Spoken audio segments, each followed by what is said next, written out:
We've seen reports that Russia is now considering proceeding with the sham referenda in Ukraine, something we said that they were going to do for many months, having installed puppet representatives in the parts of Ukraine that they've seized, and now looking to proceed with referenda that would be a sham, and that would then lead to them claiming the annexation of Ukrainian territory. Вашингтон пытается превратить весь земной шар в свой задний двор.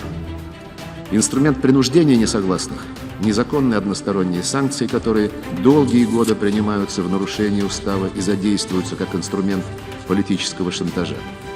Цинизм этой практики очевиден.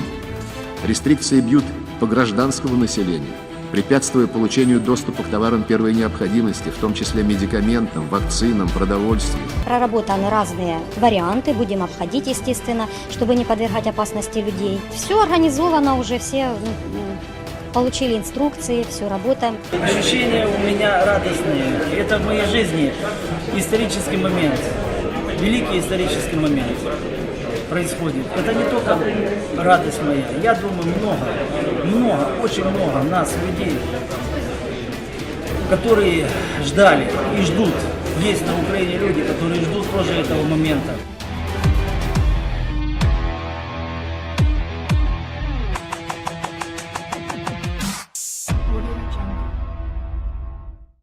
Hasil referendum Kherson Ukraina ungkap 87% pemilih ingin gabung Rusia. Wilayah Kherson Ukraina yang sebagian besar dikendalikan pasukan Rusia telah memilih melepaskan diri dari Kiev. Hasil referendum itu diumumkan pada Selasa 27 September 2022.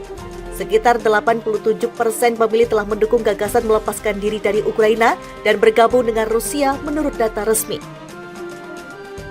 Jajak pendapat dilakukan di wilayah tersebut dari 23 hingga 27 September. Pasukan Rusia menguasai wilayah Kherson di awal konflik yang sedang berlangsung antara Moskow dan Kiev yang pecah pada akhir Februari. Dalam beberapa pekan terakhir, Ukraina melancarkan serangan untuk mencoba merebutnya kembali, tetapi upaya militernya sebagian besar gagal. Kiev dan pendukung baratnya telah berulang kali mengutuk referendum, mencelanya sebagai suara palsu. Presiden Ukraina Volodymyr Zelensky memperingatkan bahwa penyelesaian referendum akan membuat negosiasi diplomatik lebih lanjut dengan Moskow mustahil. Rusia mengirim pasukan ke Ukraina pada 24 Februari mengutip kegagalan Kiev mengimplementasikan perjanjian Minsk yang dirancang untuk memberikan status khusus wilayah Donetsk dan Luhansk di dalam negara Ukraina.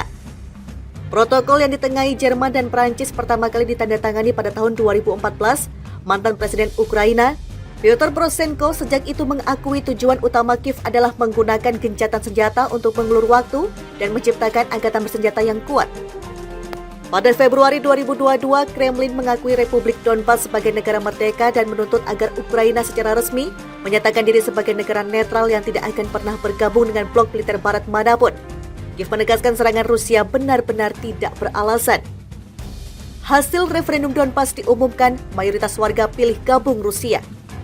Mayoritas warga Republik Rakyat Donetsk dan Luhansk, DPR dan LPR, mendukung gagasan bersatu dengan Rusia. Hasil referendum itu diumumkan Komisi Pemilihan Umum Lokal. Di DPR, lebih dari 99% pemilih mendukung gagasan bergabung dengan Rusia menurut angka resmi awal. Referendum di LPR menghasilkan hasil yang sama, dengan lebih dari 98% pemilih mendukung potensi reunifikasi. Di kedua republik, semua surat suara telah dihitung menurut otoritas setempat. Jajak pendapat yang dilakukan di republik-republik itu serta di wilayah Zaporizhzhia dan Kherson Ukraina yang dikuasai Moskow antara 23 dan 27 September. Kedua republik yang memisahkan diri dari Kiev setelah kudeta Maidan 2014 dan konflik di timur Ukraina setelahnya telah menunjukkan partisipasi pemilih lebih dari 80% untuk referendum menurut angka resmi. Ukraina dan pendukung baratnya telah menolak referendum untuk bergabung dengan Rusia sebagai pemungutan suara palsu, bersumpah untuk tidak mengakui hasilnya terlepas dari hasilnya. Presiden Ukraina Volodymyr Zelensky memperingatkan hasil referendum gabung Rusia akan membuat mustahil dalam hal apapun untuk melanjutkan negosiasi diplomatik dengan Moskow. Rusia mengirim pasukan ke Ukraina pada 24 Februari mengutip kegagalan Kiev mengimplementasikan perjanjian Minsk dan dirancang untuk memberikan status khusus pada wilayah Donetsk dan Luhansk di dalam negara Ukraina. Protokol yang ditengahi Jerman dan Prancis pertama kali ditandatangani pada tahun 2014. Mantan Presiden Ukraina Petro Poroshenko sejak itu mengakui bahwa tujuan utama Kiev adalah menggunakan gencatan senjata untuk mengulur waktu dan menciptakan angkatan bersenjata yang kuat. Pada Februari 2022, Kremlin mengakui Republik Donbas sebagai negara merdeka dan menuntut agar Ukraina secara resmi menyatakan dirinya sebagai negara netral yang tidak akan pernah bergabung dengan blok militer barat manapun. Kiev menegaskan bahwa serangan Rusia benar-benar tidak beralasan. Rusia mengirim pasukan ke Ukraina pada 24 Februari mengutip kegagalan Kiev mengimplementasikan perjanjian Minsk yang dirancang untuk memberikan status khusus wilayah Donetsk dan Luhansk di dalam negara Ukraina. Protokol yang ditengahi Jerman dan Prancis pertama kali ditandatangani pada tahun 2014, mantan Presiden Ukraina, Petro Poroshenko sejak itu mengakui tujuan utama Kiev adalah menggunakan gencatan senjata untuk mengulur waktu dan menciptakan angkatan bersenjata yang kuat. Pada Februari 2022, Kremlin mengakui Republik Donbas sebagai negara merdeka dan menuntut agar Ukraina secara resmi menyatakan diri sebagai negara netral yang tidak akan pernah bergabung dengan blok militer barat manapun. Kiev menegaskan serangan Rusia benar-benar tidak beralasan. Hasil referendum Donbas diumumkan, mayoritas warga pilih gabung Rusia. Mayoritas warga Republik Rakyat Donetsk dan Luhansk, DPR dan LPR, mendukung gagasan bersatu dengan Rusia. Hasil referendum itu diumumkan Komisi Pemilihan Umum Lokal. Di DPR, lebih dari 99% pemilih mendukung gagasan bergabung dengan Rusia menurut angka resmi awal. Referendum di LPR menghasilkan hasil yang sama, dengan lebih dari 98% pemilih mendukung potensi reunifikasi.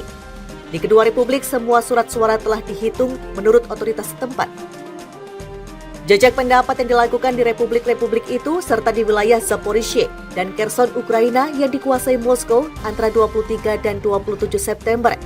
Kedua republik yang memisahkan diri dari Kiev setelah kudeta Maidan 2014 dan konflik di timur Ukraina setelahnya telah menunjukkan partisipasi pemilih lebih dari 80% untuk referendum menurut angka resmi.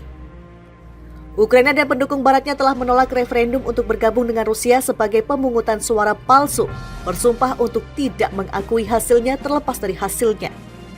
Presiden Ukraina Volodymyr Zelensky memperingatkan hasil referendum gabung Rusia akan membuat mustahil dalam hal apapun untuk melanjutkan negosiasi diplomatik dengan Moskow. Rusia mengirim pasukan ke Ukraina pada 24 Februari mengutip kegagalan Kiev mengimplementasikan perjanjian Minsk dan dirancang untuk memberikan status khusus pada wilayah Donetsk dan Luhansk di dalam negara Ukraina. Protokol yang ditengahi Jerman dan Prancis pertama kali ditandatangani pada tahun 2014. Mantan Presiden Ukraina Petro Poroshenko sejak itu mengakui bahwa tujuan utama Kiev adalah menggunakan gencatan senjata untuk mengulur waktu dan menciptakan angkatan bersenjata yang kuat. Pada Februari 2022, Kremlin mengakui Republik Donbas sebagai negara merdeka dan menuntut agar Ukraina secara resmi menyatakan dirinya sebagai negara netral yang tidak akan pernah bergabung dengan blok militer barat manapun. Kiev menegaskan bahwa serangan Rusia benar-benar tidak beralasan.